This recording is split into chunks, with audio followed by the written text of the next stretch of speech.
So we already started to talk about the concept of ordinary and necessary for business expenses when we were talking about educator expenses.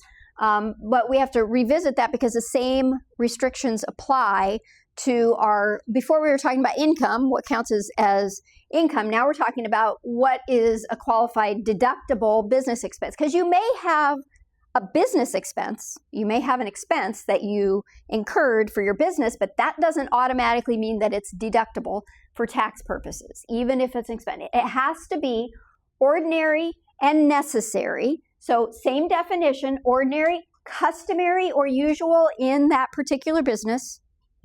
Okay, so something that's unusual for that particular business may not be considered ordinary, and it has to be ordinary and necessary. So both, not one or the other. Necessary, again, does not mean you can't live without it. It means that it is appropriate and helpful, not necessarily essential. Okay, so a particular type of software that helps you to do your job more efficiently, maybe it's not necessary in the under the definition of I can't live without it, but it helps me to be more efficient. So it's helpful to me. So that would be then, as long as it's also ordinary, then and both of those requirements are met, then it would be acceptable. There is a third standard. So this ordinary and necessary is in the tax code, listed in the Internal Revenue Code. There's a third standard that the courts have applied. So this is kind of an area where we have a difference, where we get statutory authority and judicial authority kind of combining. So this third standard is reasonableness. So it has to be a reasonable amount. It can't be, out of the realm of possibility. So for example, if you buy that software and normally you pay $400 for this piece of software, but you're buying it from your brother and you're going to pay him $4,000 for this software. Well, the IRS would say that's not reasonable. And the only reason that you're doing it is so that you can give your brother some money and you can deduct this big, huge expense. And so they would disallow that type of expense, even if that software is ordinary and necessary in the line of work. But it also has to be reasonable. So here's an example. We've got Minato, has a landscaping business. He's in the 35% marginal tax bracket. He employs his 17-year-old son, Brian, as a laborer. To reduce his taxable income and provide money to Brian for college, he pays Brian $25 an hour for the landscaping business. However, most other laborers will receive $10 an hour for the same type of job. That additional $15 an hour, even though the work that he's doing is ordinary and necessary, but the rate that he's being paid is unreasonable. So the extra $15 an hour that he's receiving would then not be deductible to the dad.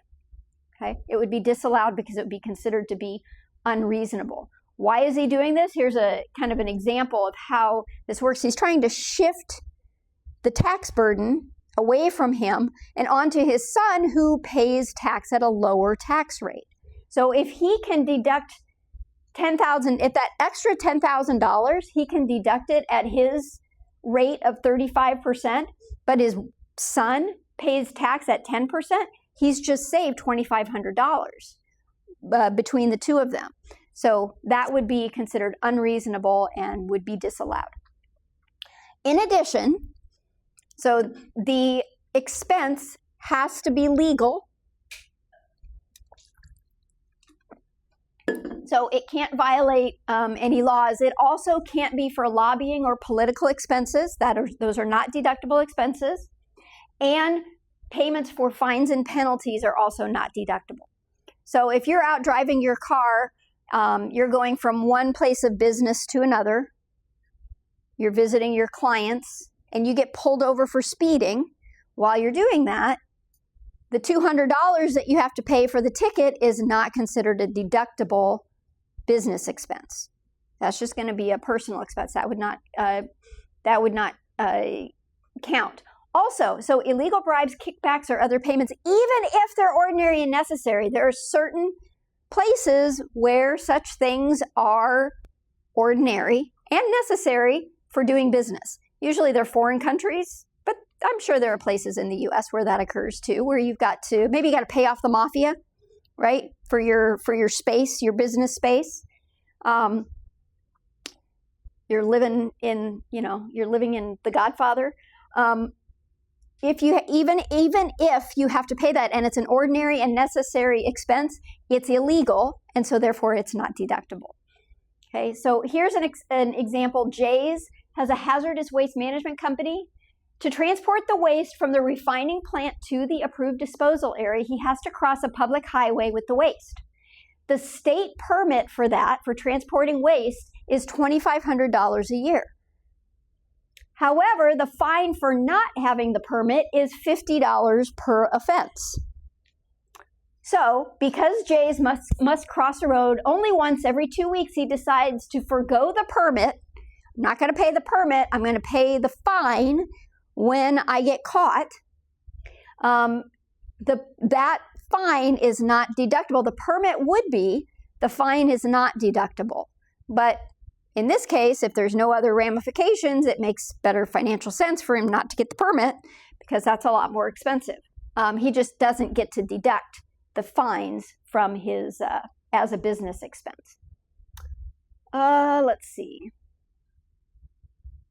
Again, so we went through this list of possible expenses that can be listed on the Schedule C, but the thing to keep in mind here is they have to be ordinary, necessary, and reasonable.